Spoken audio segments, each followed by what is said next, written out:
Northern Alliance versus Twilight Kin. Kings of War 4th edition battle report. What? Hello there! I like to watch battle reports to get better at games. So I started making short, summarized battle reports that focus on learning points. So welcome to my channel, Newbie Dice. Do like, subscribe, and hit the bell icon if you enjoy my videos. Do consider speeding up this video with the YouTube settings to consume this content or other YouTube content in a fraction of the time. Alright, this is the first 4th edition battle report on my channel, and we're playing Northern Alliance versus Twilight Kin. So a little disclaimer, 4th edition has not been officially released at this time of recording. I was also not given an early copy to play with, but we played the game by piecing together all the information that has been reviewed and previewed from Mantic and the various content creators. And we did, me and my opponent did put a lot of effort to go through all the information to make sure we play this as correct as we can. And although some parts may be played wrongly, I think maybe a bit here and there, but overall it should be played as 4th edition should be.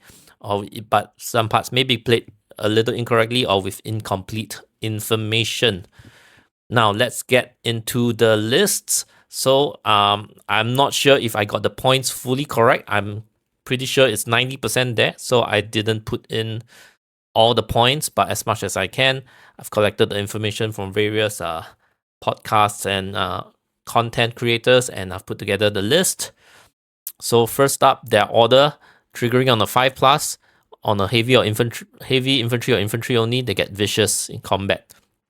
And another one triggering on 5+, on frost beast only, they get pretty much chilling presence in the past. After the unit finish moving, enemies within 6 inches gets frozen, but there's no Tundra Fighters mechanic to trigger to work off getting frozen, so this doesn't look very useful at all. So I think I'm mainly gonna just try to trigger this.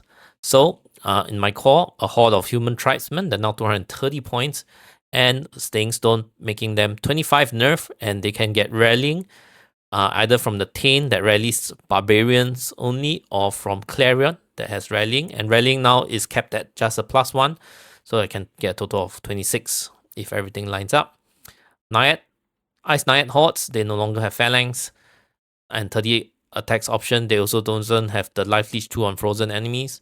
Other than that, there are 205 points for the horde. Pack Hunters, they drop back to 135 points. They have that Pathfinder, but now Pathfinder, you still get hindered charges with Pathfinder. So Pathfinder is only good for moving at the double in terrain, which is not fantastic, right? I have 3 Snow Foxes as auxiliary. So 3 cost gets me 3 auxiliary and 3 specialists. So specialists, I have 3. Ice Kin Hunters. Now their shooting value is 5. So 4+ when standing still, because steady aim is no longer a thing. They used to be 4+ steady aim. Now it's very similar to Pack Hunters. 4 if they don't move, 5 if they do. So much worse than before. They're also cheaper. And of course, Pathfinder still gets hindered charges. Alright, I give them a Fire Oil. Hearthguard, 2 regiments. So now they used to have Fury, now they have Retaliate, which is you get Crushing Strength +1 against one of the enemies if you're engaged by multiple enemies. So if so at least 2 enemies must charge you, and then you don't die, and then when you fight back, you get a Crushing Strength +1 against one of them. The cheap at 205 points. I equipped one of them with Blade of Slashing. Frost Claw Riders now. They got quite a big difference. Firstly, they got much cheaper without the shooting attack, but the shooting attack is hella expensive at 50 points for the regiment. The attacks drop from 18 to 16. They're still hit strong. They have TC2. They don't have Nimble, but for flying, it's not that bad not having Nimble. And then they have this Feint rule, which means when you try to withdraw, you don't need to roll 2d6 and pass the nerf test. And if you withdraw cleanly, that means you don't bump into terrain or you don't have to move through your units. You get a free pivot. Or free turn to face any direction, I think. I didn't use it this game. So I equipped one of them with J-Boots and one with Mace of Crushing. And if you are not aware, if you are hindered, you lose all your Thunderous Charge now. and Thunderous charge only active on a fresh charge. Okay, and Ice Queen. So it's a yielding individual. He has elites on all its spells on friendlies and on frozen enemies. So I purchased Binchan 2 and Heal 5. I also purchased this new item called Banner of Command for 20 points. It gives me +1 dice when rolling commands. Okay, because champions get 2d6 to roll command. 2d6 for 5+ is not a very high odds. I think it's almost 50%. And so raising it to 3 dice, it's about 70%. So it's better to get off a 5+ command. Then on Frostfang, it has rally for barbarians only, 160 points. Okay, it's pretty much the same as before. Clarion now is a very support piece. I was wondering whether he would help in this game. Aura, Iron Resolve, and Rallying. Okay, it only has 4 attacks though. No shooting, no crushing. The hits on 4+ as well, and it's very inspiring. So one thing we'll notice is champions, and I think champions and warlords, they're called commanders. They're very expensive now, and so you probably only see about 3 on the table, and yeah, so you might see it much less inspiring. So very inspiring might be useful to get a bit bigger inspiring bubble. Okay, so 3 cores, should be 3 specialists, 2 support, 2 champions, and 1 warlord. 14 drops in total. So that's a mistake over there. Just correct that. Okay. So my opponent, he decided to try 2 battalions. Okay, so let's look at the command. They all trigger on 5+. I think both of them are pretty useful. One gives dread, and one disallows enemy from withdrawing. And on Dark Kin only, I think Dark Kin are all the elf units. Okay, and they lose 1d6 attacks, which is potentially great. If you roll 6 and they lose 6 attacks, that's a huge deal, right? But of course, Dread is the one that you want to trigger. The good thing about Dread is because it's a 6-inch bubble, just triggering it once might affect multiple combats. And then you just have to look at the unit that can spread the bubble the most effectively onto all the combats that matters. So, yep, let's look at the battalion. So the first battalion has 4 core, Void Walkers, 3 regiments of them, and 1 Warden. This is the one with Phalanx. The Walkers have Ensnare, which is great now, by the way. You will see in the game later. Mutants, they lost Strider, but he bought J-Boots, I think, to get the Strider back. Yep, J-Boots. Okay, Phantoms, Impaler. They are now very similar to, or what do you call it, Shield Breakers from Ogres, because they are now up Crushing Strength 2 as well. They dropped their attacks to 16, but they do have elite to sell and make up for it. But they are 4+ when they don't have the big shield on them. Okay. Soul Flayers. Bound Void Lurker is now under a support unit. It's no longer a champion or warlord. So it doesn't have inspiring as well. I think you used to be able to upgrade it to get inspiring, or it already comes with inspiring, can't remember. Crone with weakness, and edged periscope. Impaler Soulbane that changes Impalers to specialists. I think it doesn't matter for his list, because even if Impalers were support, he has 6 core and specialists that unlocks 3 support. Okay, and let's see over here. So it took the captain on Void Skiff. That makes the Void Skiffs core instead of specialists. So it took 2 regiments of them. Pretty good. I got a bit of heal in Shroud of the Saint. Okay, so let's go into the game. This is so the scenarios have not been sort of reviewed in totality, but we thought we'll pick a pretty safe one of control that will be pretty safe. Probably not have much changes to the scenario. Okay, so let me label all the units. Terrain as well, we're not sure. We did hear that forest and blocking have been recommended to be height 8. I think hills are still height 3. Difficult terrain, I'm not sure if the flat terrain rules are still around. And then obstacles, I'm not sure if they're height 2 or height 1. Okay, so let's move into it.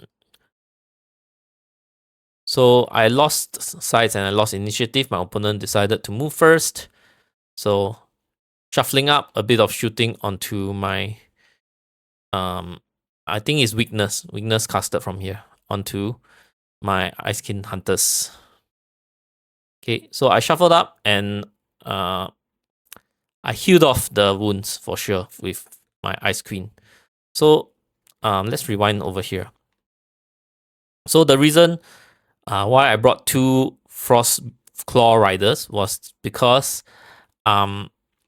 my Northern Alliance core is very slow. Most of them are infantry, speed 5 to 6, and maybe wild charge 1. Okay, so they're all pretty slow. So I wanted fast flanks to protect my sides.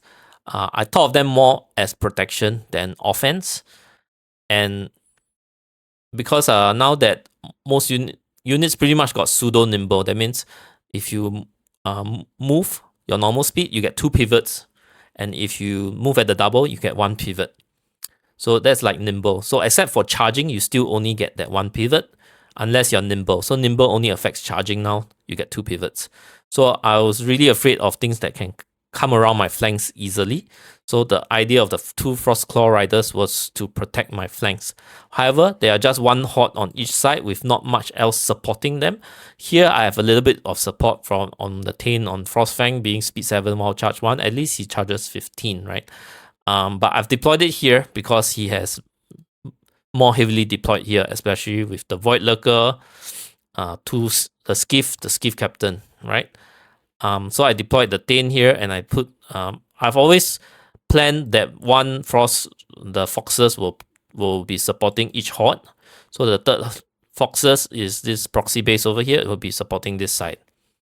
Okay, so when he pushed his what do you call this? The Phantoms up. I was already caught with a problem.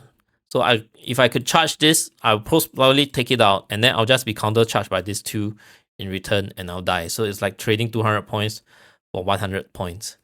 And if I were to back up, even if I back up the max, I think it's still within charge range of the Phantoms. So I was like, oh, then if I do, then if I don't. So I decided to get out of there. May or may not be the best solution because this part has come back to haunt me afterwards.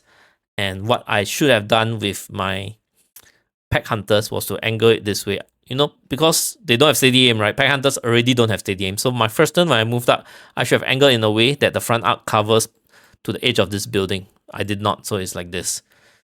Okay, so it's been a while since I last played. So it's been Clash of Kings UK, 14th of September. So when I played this a couple of days ago, it's been more than 2 months since my last game. So I admit I've been a bit rusty. So over this game, I'll talk about my tactical mistakes, while at the end, I'll give you my impressions of 4th edition. Okay, so I'll talk about my mistakes over the game, so that the summary slides are all on my impressions of 4th edition. So let's move on. Okay, so my opponent saw that I moved my birds out, ran away, so he decided to put the Phantoms in this juicy little spot. Okay, and let's see. Over in the center, he double charged onto this side, so there was a fox here that got killed off by the Soul Flayers, and these ensnaring Void Walkers charged into my horde. Okay, looking at the picture, I now realize I could have done a reform and wrap around. Okay, but also I'll talk more about it later. Okay, so on this side, he decided not to charge. This is the interesting thing. So by deciding not to charge, he started somewhere here. Let's see. Yeah. So with the double pivot, he could turn to come over here and turn to face this way, so that everything's still kept in the front arc. If I'm not wrong. Okay, everything is kept in the front arc except for these birds. It's in the flank. Okay, so he could get a juicy position where he positioned in a way that will cause maximum traffic jam for me. Okay, one thing because I have my foxes here, right? So the thing, if he charged my foxes and not kill it, my foxes could potentially withdraw and teleport past. Definitely teleport past the naiads, because the withdraw is a minimum of 2 inches. So if you withdraw 2 and land on your naiads, you will continue to withdraw back, slide through. Okay, that was something I had in mind when I positioned. So I was making sure my foxes were less than 2 inches from the block behind, so I have the option of withdrawing past. But him being smart about it, he did not charge. So he just positioned in a way, because there's 2 big blocks here, 2 combats happening potentially around here. There's a bit of a traffic jam. Okay, so over on this side, his Void Lurker had to move more than 10 inches to get out of my front arc. So the Void Lurker is currently facing to the bottom of the table. So not a threat at this moment of time. Okay. So one thing I did here, I double charged my foxes and my birds, my Frostclaw, with the J boots into this unit. And after I charged, then I realized it's the unit with phalanx. So phalanx now makes the flying and the cavalry units hindered. So J boots doesn't help me in this situation. I'm hindered. I'm hitting on force, and hindered now means I lose all my TC as well. So I'm hitting on force and wounding on force. Okay, so not great. And on top of that, foxes do have Pathfinder, but Pathfinder still get hindered charges. So my foxes are hitting on 6s, which is terrible. So this unit remained. My original intent was to have this unit killed. The foxes face this way, protecting the flank sides of the birds, while the birds face this way, so that I can contribute to the center. But that plan has gone awry already. Okay, so to try to guard against the Void Lurker, a flying unit on the loose is really quite scary. So I try to face my elves this way, while I face my Thane this way. So hopefully to guide against most of the areas that the Void Lurker can land in. Okay. So this combat over here, I made a huge mistake after the fact. So my concern was that I don't want to charge my foxes. They're not going to contribute. They're going to hit on 7s, because they're going to be hindered and ensnared. So I totally didn't think about it. So I wanted them out of the way. I just thought of moving them sideways 4 inches. What I could have done, the smart thing I should have done, was to turn it all the way around 180 degrees and move it 8 inches behind the naiads. So I did not do that. I was very rusty, so I made this mistake. So because my foxes ended up here, I couldn't position a double charge because of the naiad horde, the frontage. So because it bumped against these foxes, so I can't position a double charge. Okay, so I decided, no worries, I'll charge the front with my naiad, and I have a flank with my birds. Okay, hindered flank. But I think I still had good chance to rout it. But lo and behold, the unit is still standing. How many damage did I do? Okay, I should have dealt. So 16 attacks doubling will be 32, but hitting on 4, so that's 16 hits and 8 wounds, the average. This would be hitting on 6s, because ensnare and hindered, 25 attacks, so about 4 hits and 2 wounds. So I should deal about 10. I dealt less than 10. I think I dealt 8 or 9 and failed to rout it. No more waiver value, so not even a waiver at that point. So this is terrible. And because my naiads has slid this way, right? It has slid this way, so this is potentially blocking this unit already, starting to have some traffic issues. And this one backed out because I backed out this unit so that this unit can slide in, and so that this unit could charge the Soul Flayers. Okay, so yeah, I didn't want to double charge, because if I double charge, then these guys might not be able to fit and charge on the Soul Flayers. Okay, nonetheless, I killed it at 1 shot, because this unit has 25 attacks on trees, right? So they hit They should have about 16 hits, right?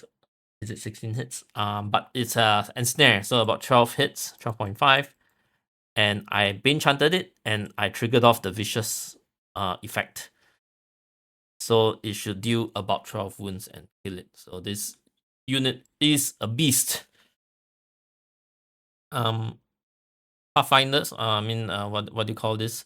Backhunters just dealt a little bit of damage. Now with the Phantoms in this potentially dangerous position, Clarion was within 16 inches. I decided to charge.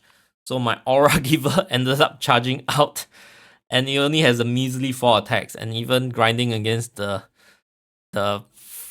Phantoms is going to lose the battle because the Phantoms have 10 attacks, I think. Okay, but thankfully nothing was in front arc of the hero, so I could charge. Nothing could charge it at least for 1 turn. Okay, I did hear that individuals, you don't double or triple attacks on people's flanks and rears, but people do double and triple attacks against you in your flanks and rears, so that will be relevant later. Okay, so this awesome unit of ensnaring unit in the terrain is doing an awesome job, like what my Naiad Ice Naiads are supposed to do. But now my birds are in danger. These birds are gonna die. These birds are gonna die. Things are going horribly for me, but it's okay. I'm Rusty. My opponent, James, which is my travel buddy to UK, he's been playing. He just went to Malaysia, had a few games of 3rd edition and a bit of a partial 4th edition, you know, try out some of the rules. So he's still pretty sharp in his Kings of War game, which was why he set up this amazing trap for me. So everything, the trap all trigger, everything is dying. Terrible. Okay, so this guy died. Okay, the birds died to this double charge. What else? Let me see. Okay, obviously the soul flayers. Okay, soul flayers and this void walkers in the flank killed off the pack hunters. Okay, where did the void lurker go? I'm not sure where it went. Can't remember where it went. Okay, it might have went somewhere here. Okay.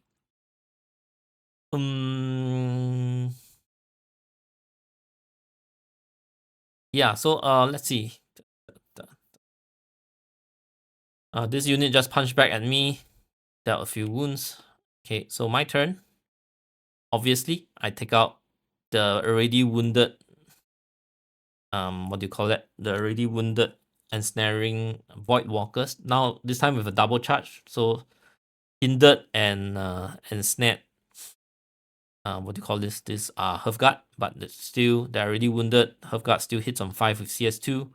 Great. Okay, before I go there, let's talk a little bit about my 5+. So 5+ to get the vicious thing going off, right? So my Clarion tried to trigger it here with 3d6. I failed it. Then my Ice Queen triggered it with 3d6 and I got it. And then this guy's tried to trigger it on 2d6 and failed it. So failure rate is pretty high on the 5+, especially with 2 dice and even more. So as 3 dice is still a fair chance to fail, and 2 dice is even worse. Okay. So so this unit charges the ensnaring units again. So once again, I did the same combo, Bane Chant and what do you call it? Bane Chant and CS and Vicious going off to one-shot it once again.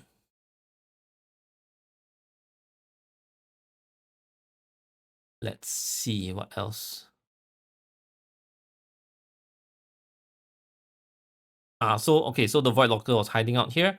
So my Ice King Hunters did on the double and then turn this way to face here.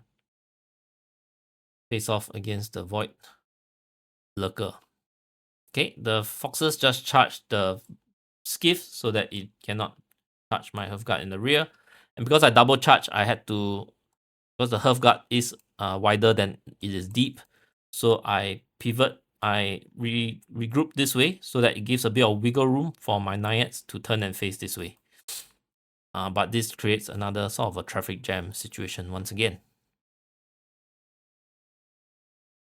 Okay, so my opponent double charged Soulbane and Impalers into the tin and killed it.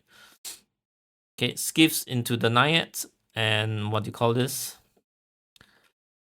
Soul Flayers into the Tribesman.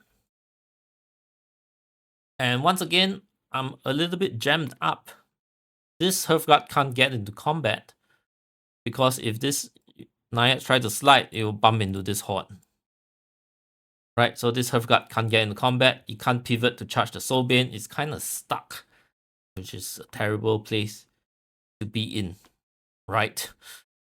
Oh, so this traffic jam is really very annoying. On this front, the Clarion got charged in the rear by the mutant, which triples its attacks against individuals now. So he decided not to pop his J-Boots. He felt that the sheer number of attacks should be able to take it out, and sure enough, it did. It's landing in the obstacle, so he's gonna pop his J-Boots the next round, charging out. Okay. So what did I end up doing? I double charged into this Soul Flayers, and that took it out. Okay, so when I reformed this to face this way, and seeing the threat here, I reformed to face this way, and that is an amateur mistake. I failed to see that the Void Lurker is staring down the rear. I could have pivoted a little bit more, such that the Void Lurker cannot land here. So as long as I can pivot until this is less than 75, should be fine. Okay. Could my Sarakina, or not Sarakina, but the Ice Queen, could they have charged this unit? I could, but I think yielding individuals do not lock a unit in combat. Okay, I'll talk about that later on. If this was a non-yielding individual, I think I would pin it in combat, but the Ice Queen is a yielding individual. So this one, not terrible. I could, because there's no 1 inch spacing requirement, I have actually did a backstep, and then I could turn 90 degrees, so I face everything in the front. Not too bad. Okay, things are not looking great for me. Big surprise, but this is a big one for him. This Void Lurker charged the rear, took it out. Okay, Impaler and Soulbane double charged the Hearthguard, hindered, but took it out. Did very well, and of course he just put Dread on this unit of skiffs. It affected the combat here, affected the combat here, and affected the combat here. Double charge into the human tribesman. I survived. So wow, this human tribesman is really quite the MVP of the game. I really like it. If I were to redo my lists, I think I would scrap Hearthguard. As you can see here, that 17 nerf is just not enough. I'll just take more hordes of human tribesmen. And of course, I have to deal with the potential traffic jam issues that it comes with it. Right? But I think I'll take more human tribesmen. I'll equip them with combat items, or maybe I might bring 2 Ice Queens for more Binchan support. Yeah, because they need the Binchan support, and they can get that vicious command. Maybe Ice Naiads, I will probably keep a horde or 2. It's still tanking the hits here.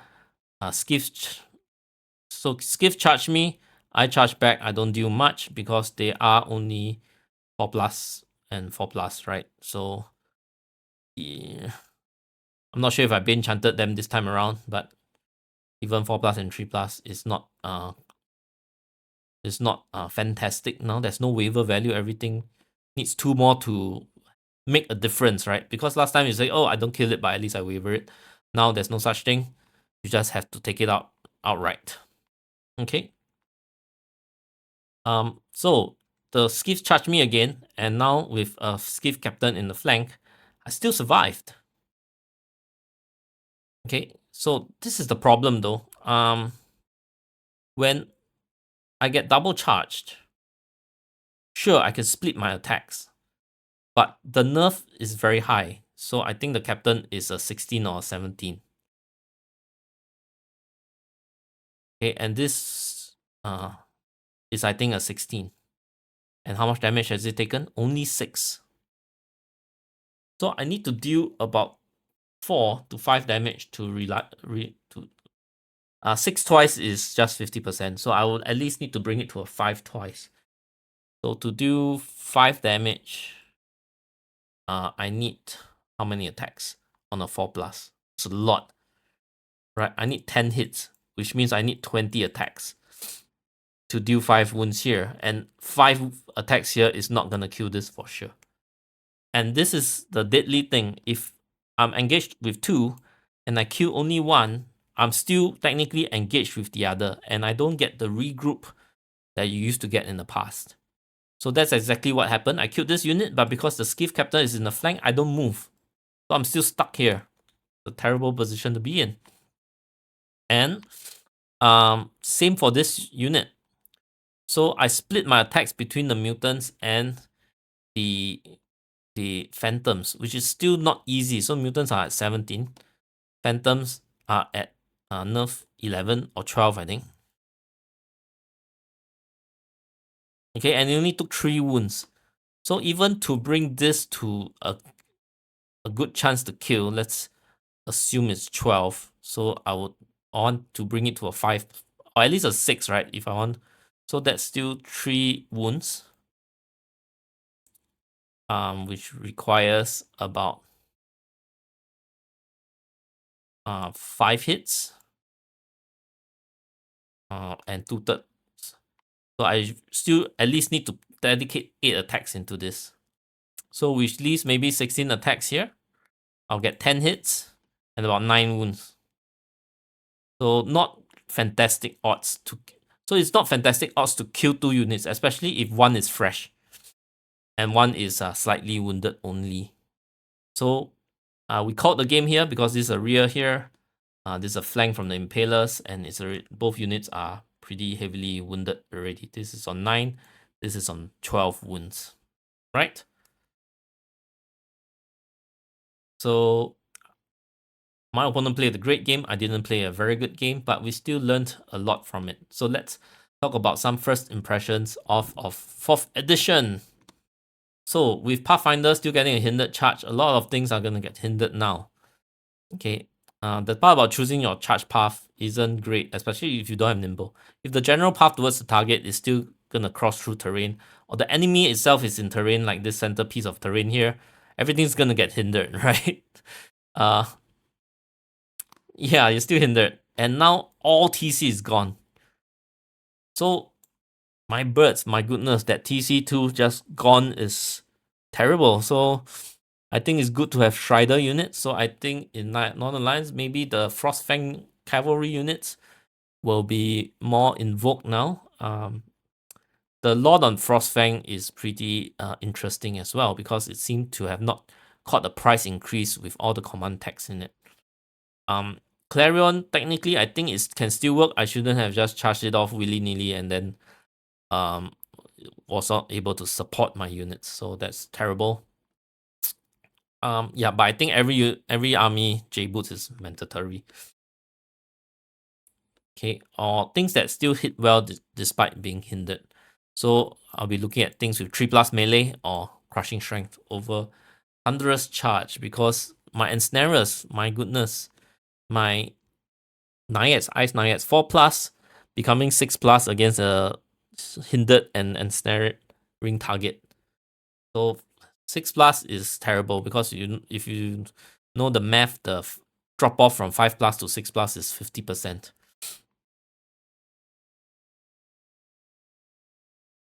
Okay, so with a lot more things getting stuck,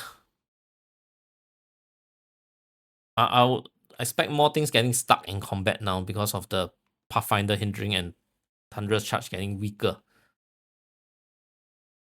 Okay, now there's 2 pivots on advancing and 1 pivot on doubling sidestep or backstep. I think it's great. It's overall, I like this change because you don't feel like you made a terrible movement mistake shuffling up your army, and then you can't correct that mistake with 1 pivot. So you will not feel stuck as much. I really love this change. No 1-inch gap. Plus now there's no requirement of 1-inch gap from the enemy. With the pseudo nimble move, you can maneuver into choice positions to receive the charge, in a way to block out any, like what my opponent basically did. And and I really made that mistake of not seeing that I could have turned my Foxes 180 and moved back, and that was where everything went downhill from. Okay, I'm expecting Flying Hordes to be terrible to deal with again. Okay, that would be the Dracon Riders, the Basilian, Elohai Hordes, and Beast Calf, Flying Beast Calf if they're still around, and Forsaken Hordes if they're still around. Technically, the birds, my Frost Claw Riders should be scary, but a few things are working against it. One being they don't have crushing, they only have Thunderous. They did drop to 16 attacks. I'm not sure if the other hordes are going to drop to 16 attacks. They are also defense 4, so they die, and nerf 16, so they die pretty easily on the counter attack. Yeah, and for these flying hordes, for flying units in general, not having nimble on the charge is not a big issue at all because they already have fly.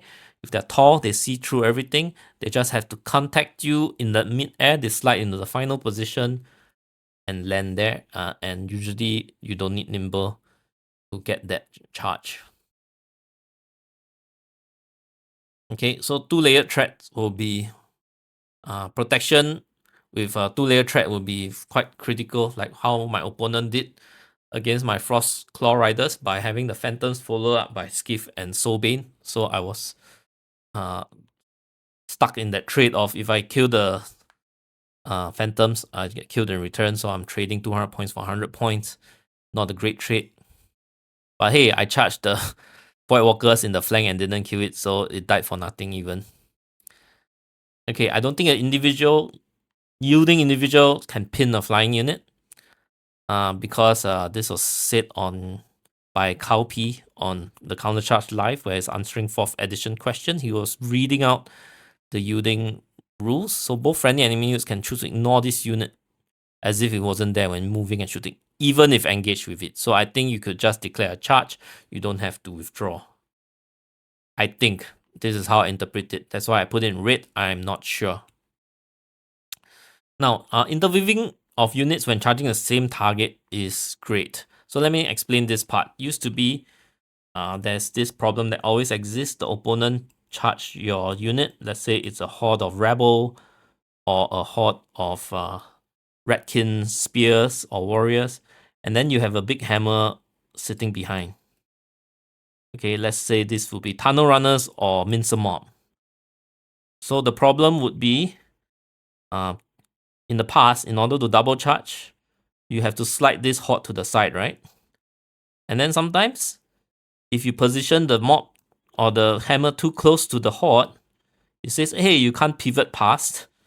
You'll clip this unit, and if you pivot too much, you'll be in a spot that it can't charge the enemy. So this is a sort of amateurish mistakes that, you know, a lot of Kings of War players must pay their dues to realize this mistake, and then they realize, oh, I cannot position my tunnel runners too close. There must be enough gap such that when I charge, I slide this to the side, I still have enough clearance to clip this unit on the side. And still with this, with players with experience able to handle this, then opponent with even better experience can figure out other ways to stop this from happening by, let's say, double charging 2 units. Right, and this is the more powerful unit. Okay, so even if your tunnel runners here, the slide is now less. Okay, so then maybe still can't get in. So this is a very common problem in the past. And now you can interweave. So basically when 2 or more units are charging the same unit, they can walk through each other until they hit their final position. And I think this change is great because it lessens the curve, the learning curve for newer players. You won't have that feel bad moment of your hammer lurking behind and can't charge. But notice that it still happened quite a lot in this game for me, for my Hearthguard, because traffic jam still happens, especially when I have 2 combats happening next to each other. I have limited space to slide between the 2 hordes combats, and that causes all sorts of trouble for me. And yeah, part 2, let's see. None of us had felt the need to withdraw at all this game. Even with feint, I don't think this rule will be often used, maybe 10% of the time. Because now that you don't get wavered in combat, so even if my foxes get charged, I would probably just double charge my foxes together with my unit behind. Yeah, I would rather double charge my naiads with the foxes, I think, most of the time. Because the foxes, they don't have feint, so if I roll, they might potentially die. Maybe I would want them to die so that I can charge, or die or back up, or try die trying, so that I could double charge the Hofguard and the naiads. Maybe. Yeah, but most of the time I feel I might as well just charge it together with the hammer, foxes and naiads together. So unless there's an issue of final landing space, okay, or final landing space, or you want to charge 2 stronger units, or something like a zombie horde getting charged, and then it still has a bunch of nerf remaining. He maybe took 10 wounds, but he still have a lot of nerf, so he could withdraw, slide past his 2 hammers, the 2 hammers charge, and then the zombie horde will still be alive for the late game for scoring. Yeah. While I think withdraw is interesting, I don't think the application is going to happen that much. I think about 10% of the time. I could be wrong. Okay. So here's the problem we realize: when you're multi-charge and you kill one target in return, you're not allowed to regroup. You're stuck in that position. So opponents can make use of this fact. So if I double charge this unit, and I think it's pretty hard for him to kill both in one go, I can expect this horde or this enemy to stay exactly in this spot the next turn, so I can position my other units to flank it next turn. It's not gonna kill one unit and turn to face, which happens quite a lot last time. Okay, so yeah, you can. It's quite detrimental if you can line up a follow-up flank charge. Okay, so even if you double charge with 2 shitty units, okay, in this scenario, I double charge with a wizard.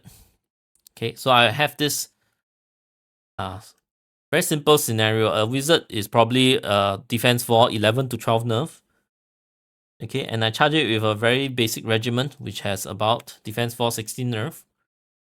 So even if I'm up against a classic hammer, 18 attacks, 3+ to hit, and CS 2. Okay, we do a bit of math. You assign 6 attack to the wizard on 3+, 4 will hit. And let's say you don't roll a single one, you do 4 wounds, it's still 7 twice to rout, which is less than 50%, right, if it's inspired. And then you assign the remaining 12 attacks on the regiment. Okay, actually you only get 8 hits, by the way. So I did the math wrong. Okay, and you'll probably get about 7 wounds. And my gosh, you're not gonna rout this nerf 16 unit. Okay, so even if you kill one unit, you're gonna be stuck in combat with the other. Now, I was thinking about this example with the wizard, and as you know, most wizards are yielding. So there's another question. So can I just ignore the yielding individual when I regroup? Because if I read back what it says, I can ignore as if he wasn't there when moving and shooting, even if engaged. So can I ignore it when I kill? I'm engaged with a wizard and a regiment. I kill the regiment. Can I ignore it to perform my regroup? Don't know the exact wording, but it could be true. This is a question that I have in my mind. Okay, so splitting of attacks, unlikely to kill 2 units unless both are wounded, like this example I see here, and like the examples in the game that you saw. I couldn't kill the wounded skiff regiment and the skiff captain at one go, especially with the naiad, which is a weaker unit, and even with the human tribesmen against the wounded phantoms and the fresh mutants, I couldn't kill both. Now, getting off a 5+ command, even on 3d6. So the warlord rolls 3d6 on command dice, and the champions roll 2d6. So even on 3d6, it's only a 70% success. And if you know the math of Bane Chan 2, it is 75%. So if you hate failing Bane Chan 2, you're gonna fail a 5+ command on 3d6 even more. So I'm not sure that banner of command that gives you a +1 command dice. Do you want to give it to the warlord to roll 4d6? But I think more often than not, you'll give it to a champ to roll 3d6. So I have a 2 times 70% chance of success getting that vicious aura off. And then the Thane will probably still fish for it at a 50%. I think 2d6 is 50%. Yep, so be prepared to stand by 2 commanders to get the command off.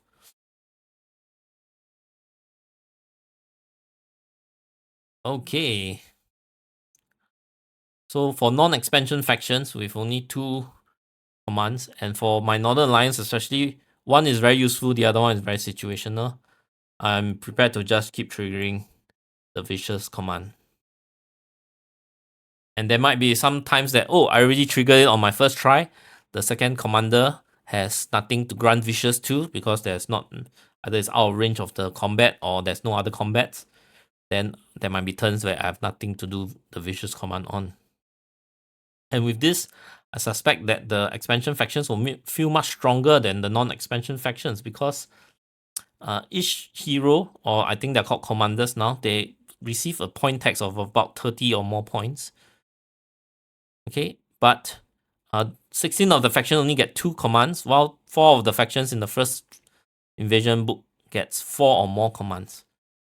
So it's like, I'll compare it to spells. In fact, it's better than spells because you can do it even when you're engaged, and you can do it on top of doing a spell, like my Ice Queen doing Bane Charm and Vicious. So it's even better than spells, but a spell is an easy way to compare it against. It's like all your heroes are paying 30 points to get 2 spells. But the expansion factions, they're paying the same 30 points, but they got more spells. So this is already an inherent imbalance. Because you have to take heroes, right? You have to take command. It's not like, this is a... some of my army lists have not very good unit choices. Then you just don't bring in the list. But your list is most likely going to have heroes. And you are paying about 30 points for 2 commands while you're fighting against the expansion factions. They're paying 30 points per hero for 4 commands. And this difference is sort of exacerbated by the number of heroes that you take. And I think it's very common to be taking 3. Okay, so let's talk about shooting. Now, this shooting is not a great example in this game because I split my archers up into 2 sides. I think I should have at least 2 regiments on one side if I want to still take shooting at all. So, yeah, 1 regiment on each side, it doesn't do much. And well, standing still +1 is not a new mechanic. Previously, it was -1 when you move. So it's effectively the same mechanic. So you realize those units that doesn't have steady aim earlier on, effectively they're the same. Like pack hunters, they used to have 4+, but they don't have steady aim. So if they move, it becomes 5+. Okay, and if they don't move, it's 4+.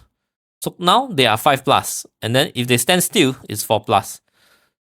So it's still the same for units without steady aim. But as you know, towards the end of 3rd edition, a lot of units have steady aim.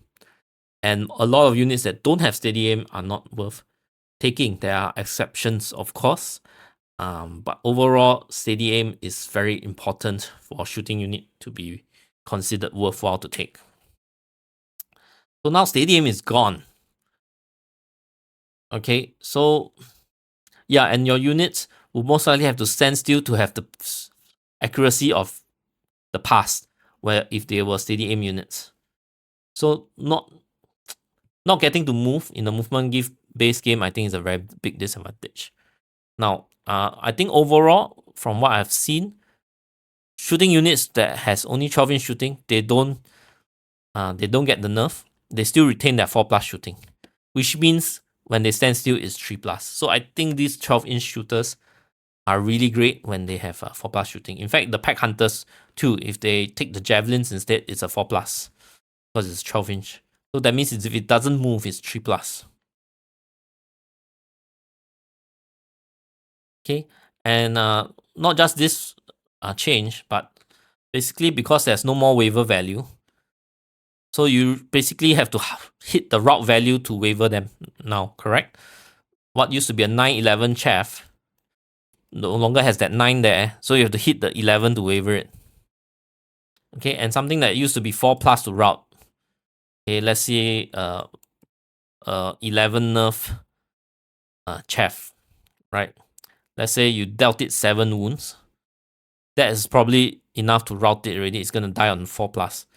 Now you need to deal 5 more wounds until it's on 12. Then you can route it. To devastate it and route it.